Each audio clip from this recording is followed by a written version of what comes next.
All right, welcome back, everybody. This is episode number 9 of Living Intentionally, and I have a very special guest today. It's someone that it's been like 6 months on getting this person on here, and we've been talking back and forth through email, and I just got to be honest, man. Like before we get into it, Donnie, I really just want to say thank you so much because when I met the day that I met you, well, actually, I didn't tell you this before. So the night before I met you, I was talking with Dan, and he works with Irreverent Warriors with you, and he was like, "Hey, Donnie's gonna be there tomorrow. Do you want me to introduce you to him?" And I was like, honestly, bro, like that's not how I am as a person. Like if I'm gonna have the opportunity to meet him, like it's just gonna be organic, and I'll meet him, and then we'll talk, and like that's just how it is. So Dan was like, okay, cool. And we start the hike. You start talking. We start the Irreverent Warriors hike, and you just start talking. You bring it all together, like, hey, why are we here? What's the purpose of this? And then we go off. We start hiking, and then the next thing you know, I think we're like 45 minutes into the hike, and the next thing you know, you're standing next to me, and you're commenting on my flag and on my shirt, and I'm just like, see, bro, like organic, like this is how things are meant to be, and like that's how I like things. So there Nice. we are, we meet and we start talking, and now here we are 6 months later talking about this, and I just want to say thank you so much because there's certain people that you meet in life, and you see them on like on the news or on TV or in these big platforms, and you always wonder, like, is that who they really are? Like, are they really that guy? And I got to meet you, and I'm standing next to you, and I'm like, yo, he's really that guy. So I really just wanted to come on and just say thank you so much for that, man. So if you can, like, for those of us who don't know who you are, because there may be people out there who do not know, can you just kind of give us a background on who you are and what you do, and we'll hop into it from there. Sure. First off, thank you very much for saying that. That makes me feel really good. Um, so who am I? I'm Danny Marr. Donny O'Malley is my pseudonym. I like to think of myself as Mark Twain, who went by Samuel Clemens or Mark Twain, like everywhere he went. Um, and I I'm a son of a Colombian immigrant, then an Irish second generation immigrant. Joined the Marine Corps late, 25, um, because not because the thought came to me. I always wanted to join the Marine Corps, but I couldn't join right after college because I had to have surgery on my shoulders. Um, so it took me a while I had to work full time, get health coverage, get surgery on one, fix the other. And then I pushed out my OCS date a little longer because I was going in prepared to die, and I wanted to make sure that I checked off some bucket list items before I went in. And so I joined at 25, infantry officer, went to Echo Company, 2nd Battalion, 5th Marines, and then Fox Company 25. I deployed the 31st MEU with Echo as first platoon commander, and then went all over Southeast Asia, and then came back, and then we were pumping out to Afghan like 6 months later. So, so went to Afghanistan, Musa Kala, Nowzad, Zamindawar, Kajaki, and then got medical. Went to wounded. My body was very broken. Uh, Went to Wounded Warrior Battalion, had some reconstructive surgeries on my ankle and shoulders, and then was medically retired right at the end of 2014. So that was my service. Wounded Warrior Battalion was an interesting experience because you know, surrounded by dudes who've been fucking maimed, and their sense of humor. If we ever, we like to think, yeah, Marines have a dark sense of humor. Well, any combat vet has a dark sense of humor. Yeah. Combat arms has a darker sense of humor. If you were combat arms and you blew your fucking legs off, you got the darkest sense of humor. And so, I being that was a profound experience for me, being surrounded by these men who had been maimed in combat. Mhm. And I actually started to develop the idea of irreverent warriors while I was in that unit, because these guys isolated themselves from everyone, and all they wanted to do was just be together with each other and laugh, and they would laugh about a lot of fucked up shit. And so that's how that entered my mind. I just remember thinking to myself, I've been throwing parties for my friends for years. I'm a I am the social chair of my group of friends since I was 17. And I'm like, I'd love to throw parties for these guys, create an environment where they felt comfortable enough to be as kind of twisted as they were. And then, but that didn't happen for a minute. I wrote a book first, Embarrassing Confessions of a Marine Lieutenant, about my last op in the Marine Corps. And then my buddy, who was he's my biggest fan at the time, and he was one of my friends from Wounded Warrior Battalion. He loved what I wrote because it made him laugh. And he sent me a really special text message that was basically like, "Yo, dude, your stories are the only thing in my life that can make me laugh hysterically. Thank you for doing what you do. You're doing God's work. Never stop being raw and honest, and never stop being yourself." It's exactly what he texted me. And it was, I needed to hear that, because I'm an officer. Right? Officers get out, go to business school, and then go get a job making around 100K. There's a high level management right under the C-suite. And I'm out here writing stories about hand jobs in fucking Kurdistan. Trying to hook up with the journalist who joined us on our op. So so I needed that. And then next I heard from him is my friend climbing out of his window after she found him with his brains blown out. Oh man. Right? And so at his wake, his mother was crying over the casket, and she was screaming, "Why? Why? Why?" It was like wailing. And I remember thinking to myself as I'm sobbing, I just remember thinking maybe I can give his mother a reason why. Maybe he died so that others could live. Mm-hmm. And that was just me kind of just trying to make myself feel better in the moment, like, because I like to take action. Yeah. But then I took action. I started researching suicide and all this stuff, and ended up changing my book to have in between each chapter, which was funny, having a serious message about suicide. Mm. And I had a thesis on suicide prevention. And I said that the easiest way, a simple action that we can all take to prevent suicide, is to facilitate social connections between veterans with shared experiences. And then after that, I did the first Silkies hike less than a month later after I released the book. Did the first hike, and I didn't expect it to turn into what it did. And it wasn't a nonprofit. It was, I'm just like, I just want to get a bunch of fucking vets together to have a good time. Have a sick party, day-long party. Let's go.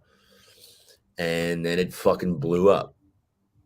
And then I incorporated as a nonprofit so that we could start taking money because people were trying to donate. But before I was a nonprofit, I'm like, no, I'm not taking anything. Yeah. But then my dad kind of challenged me to get this thing under control. And so I incorporated as a nonprofit, started taking money, hit up all the leaders I met and said, "Yo, I want to make this thing. I want to create a headquarters element for this and kind of create some standards and some SOPs for this shit." And everyone was like, "Yes, I'd love that. Let's go." And then the rest is history there. A year after that, after hearing the stories of our community for a year, it's so many hikes. I mean, I'm at thousands of our people. And after hearing their stories, like I saw their stories like TV shows. It was like every MOS was its own show. Mm-hmm. I'm meeting every MOS in the military. And I'm coming out, and I was, as a grunt, my side of base, there was like one combat engineer unit, and that's it. It was called Infantryman's Paradise up in San Mateo, top of Pendleton. And so I didn't know shit about the rest of the fucking military. But now I'm meeting all these people, and that was just how I met people. I just walk up to them. It's just like I walked up to you on the hike. Just say what's up, ask them some questions. Hey, what'd you do? What's your MOS? They tell me. Oh, tell me about that. I was 88 Mike, which is, I think, his Army truck driver. Yeah. Said, no way, tell me about that. And the guy's like, "Man, grunts think they got all the action? Nah, dude. But we get fucked up, and this guy's telling me these funny stories. They're just getting fucked up and ambushed in Iraq, Afghanistan. Dude popped, like 6 IEDs he ran over. And he's taking RPG shots and just, you name it. Just guys just full of stories, and he's telling me with color and personality. And I'm like, that's sick. Like, this guy's a character. And that all kind of came to shape the idea of veteran television. Mm. And then finally, I was actually getting really burnt out from the nonprofit and started making videos. They went viral. They were comedies for combat vets. And then And I'm like, okay, how do I monetize this? And the answer was a subscription service, and bam, VetTV was born. So that's kind of very quick thing on how I got to where I am now. Yeah, bro, that's and thank you for that, man, because it's like it definitely is a, like you were saying, like how, like, most officers get out of the Marine Corps or the military and they get right into this business job and they're sitting behind the desk, and like you're the total opposite. So it's definitely crazy that you took that approach to it. One of the things I just want to say again, like the way that you, like, when you came up to me, it was very organic, and the way that me and you started talking, you're like, oh, hey, what is Semper sometimes, what do you do, are you still in, blah blah blah. And then, like, the next 45 minutes, me and you were just having this like amazing conversation with this dude that I just met, but it felt like I knew you forever. So I just want to go ahead and say, like, it's awesome how, like, you're able to just pick up a conversation with like that, and be able to gain someone's attention and be able to do that, because not a lot of people are comfortable with doing that. Like, Mm. not a lot of people are going to walk up to some crazy stranger or random stranger and just be like, hey man, tell me a little bit about yourself and how you're doing today. And but it's important that we do that, like you said, from the jump. And then I'm glad that you bring up, like, why you created that, and thank you so much for your story with your friend and being at his wake. Because with we know that suicide's a thing, and now it's about, okay, well, besides preventing it, but it's also awareness. Like, it's awareness is there. Now we have to be able to prevent it. Now we have to be able to go up to people and talk to them every single day, see how they're doing and stuff like that. And I love that, because, like, the one that I went to was the only one I've gone to, right? And being a part of it, like talking as someone who's like, hey, like, I'm a part of this, I went to this one hike, like being surrounded by active duty Marines, reservists, of all branches and all active services or veterans. No one was there as Sergeant so and so. Like, they were just there. Mm. And that what was so amazing, was because, like, no one was asking you, like, hey, were you active duty, were you a reservist? Like, nobody cared about any of that. Like, all they cared about was that they were here to enjoy in the moment and just reminisce in their time and their camaraderie. And that was the awesome thing about it. And what was awesome about it as well was that, like you said, like, you've created TTPs, you've created SOPs, like, you've created this thing that now it's not just people getting together to do a hike. There's actual legitimate purpose behind it. Like, hey, we're going to give a speech, we're going to talk about this, we're going to bring this up, we're going to have chow, we're going to do this, we're going to do that. So, like, I honestly, like, when Dan invited me out, like, I thought I was just going to a hike. Like, I didn't realize, like, this was going to be an all day affair, and Mm. that, like, we were going to do all these things. So, like, that was an amazing part for me. um and I want to just bring up too, like, we had talked about earlier on before we hopped on, like, your if it wasn't for that hike, I would not be where I am currently right now. Wow. And right now I'm 6 months sober, and it's because there's a lot of reasons why, but from my understanding, or in how I feel about it, is that, like, I thought about stopping drinking for so long. Many times I was like, you know what, I'm gonna stop drinking, and then I would start it up again, I would stop, I would start, I would stop, I would start.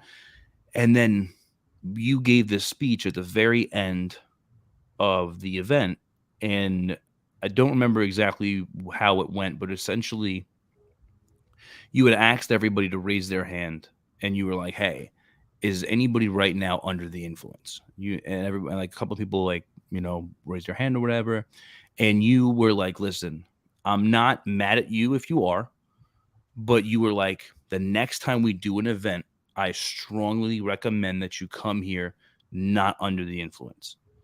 Mm. And that's because the purpose of this event is so that we don't need to be under the influence, and that we can have camaraderie, and that we can be with one another, and that we can talk about these different things, and that we can do that. And then you started talking about your own experience, and you started talking about how one day you just decided, you know what, like, I'm not going to do this anymore. And then we sat down at dinner and we were talking, and you were just bringing up how you've decided in your own life that, like, when you would wake up to go to a hike and you were hungover, or if you showed up late, like you started like, wow, like this is my thing. Like, and here I am now.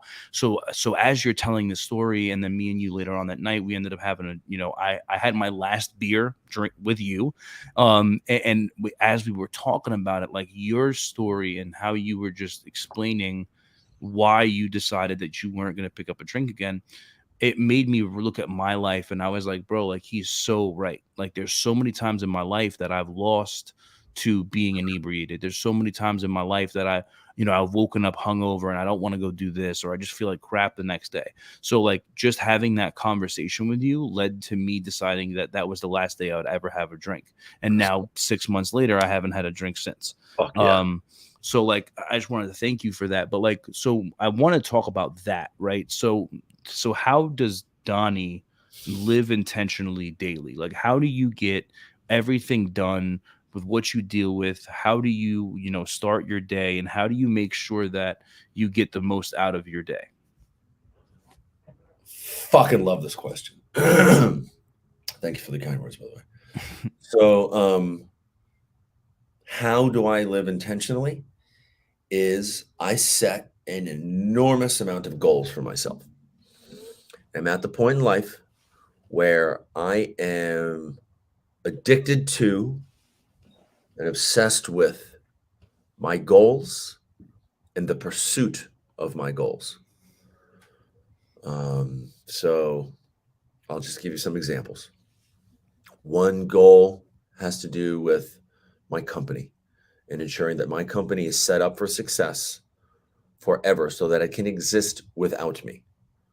True success is building something that can live beyond me, not something that needs me forever. So that is my goal with my company. Then my goal with my nonprofit, the Reverend Warriors, is the exact same thing, to set it up for success without me, to continue building. But in the process, what I want to do is build this culture within each event that it's like there's no question this is the most fun event that exists for veterans. And it's a place where you will feel so good and so happy that you just have to get there like once a year at a minimum. A lot of people are hooked, and they Oh yeah, go all bro. the going to these hikes all over the country. Yeah, dude, the amount of people that I saw with all the different Sure. lanyards, like some people were like, "Oh yeah, I'm going to the next one this week. I'm going to this one. I have this plan that I have this Yep. plan that I have." I was just like, "Wow, man!" Like there's people who had like they were dangling like 15 or 20 of them at a time. Yep. Okay. And so the reason they're addicted to the hikes because when they are there, they feel good, right? Like, why do you drink? Because it helps make some of your anxieties go away, and therefore you feel better. You care a little bit less what other people think, so you feel more free. You can talk more and be more animated and get a little crazier. Um, you feel like you can be yourself a little more, right? Like that. That is the feeling that people are shooting for almost all the time. And there are other ways to get that feeling. One of the ways is to control the environment. The environment can allow you to hit that feeling, and that's what I want all of these events to do. And so eventually, I want to have one large event that is like the Grand Veteran Festival. So just imagine if every one of these hikes has between 50 and 600 people. If there was one event that had 10,000 people in Texas at a ranch or something, and that was the Veteran Festival, you camp out like in that environment, right? Is my goal there. Now, then I have personal goals. I want to keep my body the same shape it is. I don't need the shape to change. I just need to keep the same shape. But then I need to be good at a lot of sports, mountain biking, doing very challenging trails. And I want to do the most beautiful trails in the fucking world, which means you got to be good because it's dangerous. Same thing with snowboarding, skateboarding, surfing. I want bigger waves, more dangerous. So I have all these goals. So that means every day I need to make sure that I am doing what my body needs to maintain the shape and to improve my athletic ability at any of these sports, to include dance, which dance is probably where most of my time goes now. So that means I put about at no less than 2 hours a day to my body, but I like to put 4 because I have a lot of energy. I'm like a dog that needs to be run. But then I also have a goal to spend more time with family and to improve my connections with my family while they're here, because nothing's guaranteed. We could die any day.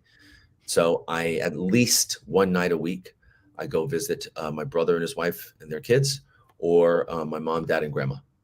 Usually comes out to twice a week. But I spend amazing quality time with them. And my goal is to be the best fun uncle in the fucking world. Okay. So that means I show up and I bring the energy and I bring the happiness to the kids, and I'll buy dinner for the family, and we'll go ride our skateboards and bicycles around the campus they live near. And it's like, I have to have this epic experience once a week. That's a goal that I have to work towards. It means I put it in my calendar. All of these things. Now I'm trying to learn music. So I got music lessons. Okay. I have to build my practice. I got to practice at least 10 minutes a day on the piano. So put that on my calendar. And all I say is I have all these goals. And then those goals get transferred into a slot on my calendar. That's intentional. Okay. Everyone says, oh, I want to do these things. But like, what do you actually spend your time doing? Because most people are full of shit. Yeah. And I used to be too. And I still think that I'm full of shit because my discipline is never good enough for me. Could always be better. There's one point in my life where I saw how insanely on point I could be. A couple times. And I'm not that all the time. But I'm better than probably 99% of the world. But I could still always be more disciplined in terms of every hour on my calendar is blocked with something that is going to bring me closer to my goals. And that goal could be family. I got 4 hours on this Thursday night blocked for my family. Right. So it's all about the calendar. How do you live intentionally? For anyone, you look at your next week. I have this many hours in the day. Okay, I'm waking up at this time. I got to do these things for myself, brush my teeth, shit, whatever. I got to do these things for my kids and make a breakfast for them, take them to school. Then at this time, then I'm going to go sneak a workout in for 30 minutes. And then I'm going to get into a 3-hour block where I'm focused on this one thing. And then I'm going to have lunch and I'm going to take a phone call with somebody I've been needing to talk to at lunch. And then for the next 3 hours, I'm doing this. And then at the end of the day, maybe I'm going to build 30 minutes of stretching in, but try and do it with my wife or do it with my kids so that I have kid time, but I'm also taking care of my body. And you structure that shit. You do that for Monday, Tuesday, Wednesday, all the way. And then on the weekend, you plan something epic. You plan the sickest adventure imaginable for yourself and your family so that you can say that every weekend is the best weekend of your fucking life. And it only works when you plan it. Right? The wind isn't going to blow you the best weekend. You know what makes you happy, what makes your family happy. You plan it, you visualize it, and then you fucking execute it. And then you do that every weekend for your life. That's how you live intentionally. You have a goal, you have a vision, you make a plan, and you execute. And I've got this calendar now for the entire year. It's you can write on it with erasable marker. Okay. Washable marker, whatever. And every month is pretty big. Every month is almost the size of a laptop screen. Okay. It's got all the days in it. And so I have, I don't know, at least a quarter of my weekends for the next year planned out. And my calendar, when I look at it, right, because I don't like looking back. I hate looking back. I look forward always. And that's a mindset that I want people in our community to improve, because usually what leads you to suicide is thoughts of the past. What leads you to bad mental health or thoughts of the past that are constantly in your brain. But that's taken up unnecessary space, because if your thoughts were all in the future, if you could see what you're doing on Wednesday, see what you're doing on Friday night, see what you're doing Saturday afternoon, right? It's like the past there's less space in your brain for it. And if you're seeing a beautiful future ahead of you, it's like, I'm not fucking skipping out on that. Yeah. And so anyways, my calendar, it looks beautiful. It's like, I got this Silky's hike on this weekend. And on the Sunday after the hike, I'm going to do an epic mountain bike because it's in Bozeman, Montana. And then the next week, I'm going to a music festival with some of my best fucking friends in North Carolina. And that's going to be insane. And then the next weekend, I'm going snowboarding. And then the next weekend, I'm going to another festival in Miami. And then the next weekend, I'm going to a Silky's hike. And it's all on my calendar. And I look at it and I put it on my kitchen counter because I'm like, I want to be reminded every day of what is ahead of me. I spend a lot of time in the kitchen, work, fucking food, the living room's there. So it's like I'm always seeing this thing that makes me happy. And that is the life that is in front of me for the next 1 year. That's living intentionally. I write it down. I see it clearly. And then now, because I'm constantly reminded of what's ahead of me, I'm refining the vision. And I'm thinking, ooh, I did just talk to this friend who said that they love this artist. Maybe I should invite them to the festival. And I invite them and they say yes. And now my experience is double what it would have been because this person's coming now. So anyways, living intentionally means putting it on your calendar. That's, bro, I love it because like so I've been doing this is like the 9th episode, and every episode there's something I add to it, right? And like my buddy Brandon just said, he's like casting a vision versus chastising people, a tenet of true leadership. So like, and that's exactly what you were doing and what you are doing daily, right? So like it's amazing Fuck yeah. being able like being able to have the time management and to see things like that. And I'm glad that you bring that up because like I was talking to my buddy Master Guns Simon, and I had him on one of the first episodes, and he was talking about how what he does is he has negotiables and non-negotiables. So every day he's like, these are the things that I have to get done no matter what. Yes. And then these are the things that if I get them done, that's okay, but if I don't, no big deal. But there's the good negotiables and there's the non-negotiables. And now you're talking about, okay, hey, actually go a step further than that and plan out every single day of your life for the next year. This way you can visualize it, you can see it, you can touch it, you can say, okay, you know what? I'm looking forward to doing this. And I appreciate that because this literally happens to me and my wife every weekend. What are we going to do this weekend? Oh, I don't know. What do you want to do? Oh, I don't know. Okay. Well, and then we end up sitting around the house and not doing anything. And then there we are. But now it's like, okay, you know what? If we sit down and we start planning things out and we start putting money away for this or for that, and now we get the kids involved, and now the kids are going to be excited to do this or that in the future. Now it's like, okay, you know what? I can plan out my day and I can be deliberate and intentional with every day of my life from here on out because I see it and I know what I need to do to get to there. Yeah. I will tell you that from my personal experience growing up, every weekend of our lives, my parents had something planned for us. And it was usually we're going to the park. When we lived in New York, there was a greater array of things. A lot of times we were going to another family's event because we had a huge Irish Catholic family over there, plus my mom's Colombian family. So there's like, we're going to someone's place in Long Island, we're going to Hempstead, we're going to Hicksboro, we're going to Queens. And, you know, there's always something going on, or we're having a party at our house, or we're going to the park, or we're going to the lake. But then North Carolina, it was a lake a lot. So many weekends we would go to a lake, and we had a routine. Saturday morning, we'd wake up to the sound of classical music and my dad cooking eggs and bacon. And then he would tell us to start packing our stuff for the day. And then, you know, we'd pack our bags, and we'd always do a shit job. And he'd have to inspect and unfuck it. And then mom and dad would make lunch for us. There's always like peanut butter sandwiches, tinfoil. And then we'd hop in the car and we'd drive to the lake, and we go set up somewhere, and we have a nice spot. It's like, this is our home for the next 5-6 hours. And we'd always have, you know, soccer ball, football, baseball, and wiffle ball, all the stuff, basketball.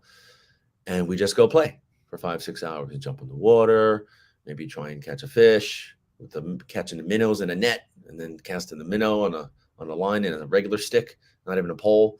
You know, like, it's just awesome. And it's every fucking weekend, at least Saturday or Sunday. Mm-hmm. And I think that I know for a fact that has led to my mindset now. It's like, starting on this weekend, I'm at least thinking about what's going on the next weekend. And I mean, I plan my shit way far out, but It's the same concept. So I remember going to the museum. When my dad was going to med school, we lived on UNC campus, and so we would go to a play or the symphony or a basketball game, something like that. Every freaking weekend, we were doing something. And now my dad started a website called Simple Adventures, and so he designs these simple little adventures all over Southern California. And he makes a little map, and he says, "Yeah, I'm going to get my bicycle with a backpack, and I'm taking the train a couple hundred miles north. I'm going to bike to this spot, and then I'm going to have lunch somewhere around here, and I'm going to bike to this spot." And that's what he does now that he's retired, when he's not taking care of grandma and his grandkids. So, anyways, it's a super super healthy mindset. It keeps you looking ahead, and also there's a science behind it. The science is so fucking important. When you are looking ahead, when you are excited about something ahead of you, your brain pumps dopamine. Okay. That is one of the most fucking important chemicals that your brain can pump, because it keeps you moving, gets you off your ass, moving, doing shit. And that is was a that the brain's or body's pump of dopamine it started when we were scavenging and hunting for food back when we were cavemen. Okay. And the body developed itself to optimize, to give it more energy when it was looking ahead, excited about something, and that something was always the hunt for food. Mm-hmm. And so whether you are with a group of dudes hunting an animal, or you're with the woman and the children and you're scavenging, it doesn't matter what. The brain developed to be excited as you're moving forward through the forest, through the bush, looking for things that you could feed your family with, to survive with. And then when you finally get the thing at the end of the hunt, when you get the animal, then there's a bigger pump of dopamine. Okay. But the dopamine starts coming as you are excited about something ahead of you. So as long as you are excited as fuck about your weekend, then the week is going to be better. Yeah. Whatever bullshit happens during the week, it's like, at least I got this awesome thing I'm looking forward to. Yeah. Yeah. But then the next level of existence, right? Because it's not optimal to drag through the work week looking forward to the weekend. I mean, that's a pretty typical world experience, probably. Yeah. Yeah. The American experience is living for the weekends, because weekends are awesome. Yeah. But the ideal world is that you're looking forward to every fucking day. Yeah. Yeah. That's the ideal life that you owe it to yourself, if you are capable, which you are, to build a life where you are stoked about something every day. It doesn't need to be every hour of the day, but at least something every day you're fucking stoked about. The more you visualize your days and identify what you want out of life and what makes you happy. Because me personally, I chase my joy. I chase joy and love. And I'm an obsessive workaholic, and I work hard to feel those emotions. And I have found what makes me feel the most joy and the most love. And I work my ass off towards that every day, so that I feel it all the time. And I'm excited about every fucking day of my life. That's, to me, intentional. Yeah. Bro, thank you so much, man. Like, this has been a phenomenal episode. Being able to, like, you took living intentionally, and the way that you broke it down, it makes it even more sense, because, like you're saying, like, you cannot live intentionally without intent, and you can't be intentional if you're not planning things out, and if you're not deliberately acting on this, and if you're not looking towards your future. And then I love the way that you bring it into, like you said, the suicide aspect, right? If the people are committing suicide because they're looking at their past, they're not looking forward, they're not looking at where they could be or where they could go or what they could do with their lives. So I love how you brought all of that together. Like, living intentionally is going to help keep you here on earth. My last question for you, kind of capping it all up, is that why do you have such a love for our veterans and for the people that have served this country? Like, why did you decide that? I know you kind of talked about your story with your friend and the wake and everything, but, like, why do you care so much to have created this nonprofit? And then why do you care so much to continue to push forward, and then to also want it to last after you're gone? I think in general, I am as intense an extrovert as you can get. And I just love good people. Like being around good people makes me happy. Like it fills me with energy. Um, and that, I mean, that includes like I go out by myself. I don't know about a lot anymore, but no, more than most. I'll go out by myself. I'll go to a concert. Or I'll go to a festival alone. Sometimes I'll go out to a restaurant alone. And being in an environment around people, especially when I'm social, so I'll try and talk to someone and really try and make people laugh, strangers. And when I can get them going, I feel connected, and it's like I feel good. And then I get to know someone, I hear their story, and I'm like, oh, I love what you do. Oh, you're a nurse. Thank you so much for what you do. Oh, you're a fucking teacher. Oh man, you don't get enough credit. Oh, you're a police officer. Oh, thank you so much for your service. I This makes me happy. Mm-hmm. But when it comes to veterans, um, there's such a special connection that I feel with veterans because it's a big commitment that not many people feel compelled to do, especially a lot of the people I hang out with now. Um, like the idea of joining the military is like, no, no way, Yeah. no, right? So it's like you've got to be a little different, special, in order for that even to seem cool, even if you didn't do it because you wanted to serve and fight for my country, even if you did it just for the GI Bill. It's like everyone could do it, not everyone, but most people could do it for the GI Bill. They don't, Yeah. right? So there's something different, and I like Mm-hmm. that. I like that we are a part of the warrior class. Mm. It's a different class, and it's special, unique, and there's a special energy amongst warriors that um it energizes the fuck out of me. It just makes me go, yeah, what the fuck is up, dude? Like I'm out in town and I make friends with fucking everyone everywhere I Yeah. go. Yeah. But I find out someone's a fucking warrior. I'm like, no way, dude. Come here. It's just next level. Yeah. So, anyways, I appreciate very much our country's warrior class. Mm. And I want to make sure that they that they still feel special for what they've done. But then I want them to be encouraged to leave the warrior life in the past and develop whatever life they want for themselves. Whatever life they want, Mm. build it. And that for some people, that means having nothing to do with the warrior lifestyle, with the military, even the veteran community. And I want to encourage people to do that, to appreciate the life that we led, the choice that we made to serve our country, and then to appreciate the fact that we live in a country that allows us to design whatever fucking life we want for ourselves, to embrace that, make the most of it. Um, and so that's why I care about our community. Um, and and also it just makes me happy, like going to these, building this organization, and then you see me at a Silky's hike. Yeah. I'm the happiest guy there. Bro, yeah. Witnessing you, you never stopped stretching. You were dancing. You were, on your head, on your ass, on your like, every Dancing, part. Like, looking at, laying in the dirt. I think, and that was one of my favorite parts was just watching how much of a free spirited person you were, and watching you just not care about anyone, what they thought about you, not like what is this guy doing, like, and again, man, like, and that's what I love about it, man. That's why I wanted to really have this opportunity to talk to you, because I know that everyone that listens to this episode is going to get something out of it, because what you're doing is exactly what needs to be done in order for us to bridge the gap.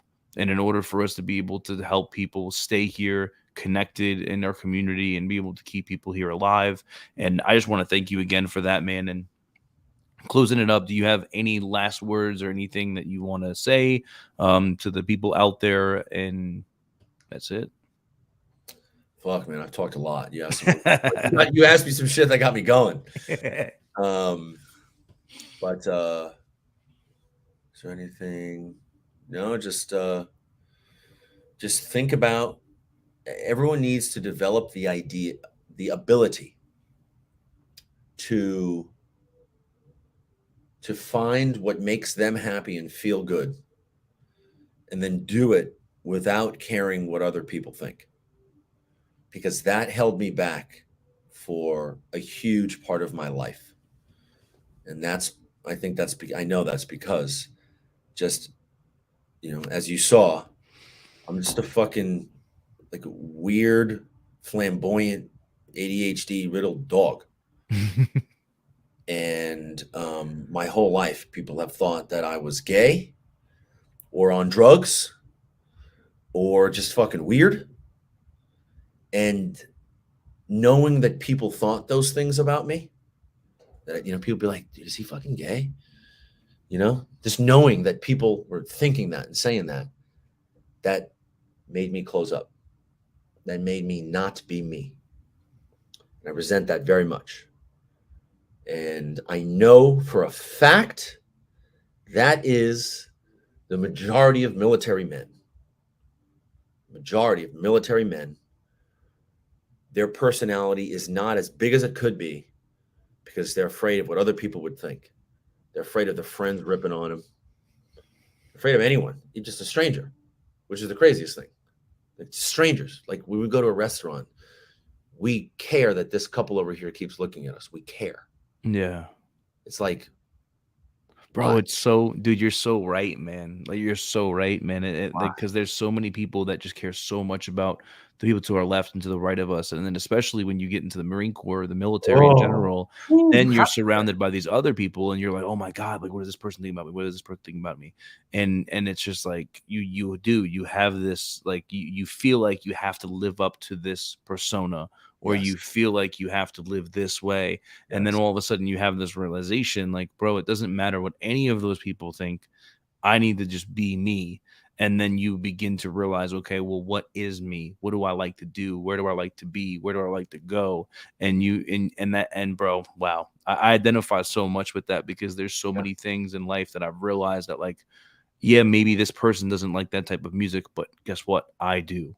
This person, and like, if you're listening and that's something that you're dealing with, 100%, like, you have to be able to realize that about yourself, is that, like, listen, like, this is who I am, and be able to live your life in that way, and for yourself, right? And also be able to just be able to, you know now, mind you, we're not saying like anything like, like, if you're out there, like, you want to be a murderer, like, no, no, no, like, that's not. good But things. yeah, but no, man, I thank you so much, man, for coming on and being transparent with us, and I appreciate that, because a lot of people are, like I said from the beginning, man, like, being able to meet you and see who you are, you know, not behind a screen or behind the tablet or on some type of website, like, being able to actually meet you, shake your hand, speak to you for I don't know how long. We hiked for hours and we spoke for quite a few hours. It was an amazing experience because, like I said, man, like, there's so many people who act one way over social media or whatever, but then you meet them in real life and you're like, wow, like, this dude really is who he says he is. And I just want to thank you for that, man. I want to thank you so much for everything you do for our community, of veterans, and the money that you help, the awareness that you're bringing towards everything, the comedy, and everything that you're doing. I just want to say thank you so much for that, man. Thank you, man. That means so much. All right. Well, hey, thanks everybody for hopping on. This will drop on Spotify, Apple, and everything like that. And that's all we got for today. But thanks again, Donnie, for your time and the ability to just kind of pick your brain and ask you questions and learn how to live more intentionally daily. Not only daily, but monthly, yearly, and creating that plan to just be that much Like, better. yep. Thank you so much. Thank you, brother. Appreciate it.